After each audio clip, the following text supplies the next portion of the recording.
ఇడుపు Kagitham cinema title ట్రోలింగ్పై TRS chief Kalvakuntla Kavitha సంచలన వ్యాఖ్యలు చేశారు.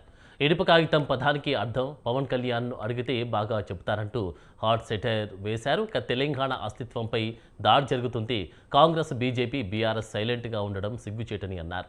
తెలంగాణ ఉద్యమ నేపథ్యం లేని సీఎం రేవంత్ రెడ్డి ఇక్కడి భాషను అవమానిస్తూ పట్టించుకోవడం లేదని ఆమె విమర్శిస్తున్నారు. ఉప్పల్లో పార్టీ జెండా ఆవిష్కరించిన ఆమె బీఆర్ఎస్లోని ఓ గుంటనక్క ఆంధ్ర కార్పొరేట్ శక్తులతో వ్యాపారం చేస్తుందని మండిపడ్డారు. సినిమా పేరేంటిది? ఇడుపు కాగితం అనే పేరు పెట్టి, ఇడుపు కాగితం అంటే ఏందో అర్థమైతలేదట. దాని మీద ట్రోలింగ్ చేస్తున్నారు. నేను ఒకటే మాట అడుగుతా ఉన్నా, ఇడుపు కాగితం అంటే అర్థమైతలేదని కొంతమంది ఏదైతే మాట్లాడుతున్నారో, పోయి సినిమా యాక్టర్ పవన్ కళ్యాణ్ ఉన్నాడు, ఆయన అడుగురి, అర్థమైందో చెప్తాడు. ఆయనకు బాగా తెలుసు దాని అర్థం, వాడి ఖచ్చితంగా చెప్తాడు. మా భాష మీద అవహేళన చేసినందుకే ఇలా రాష్ట్రం వచ్చింది. ఇంకొకసారి అటువంటి వెకిలి ప్రయత్నం చేయకండి.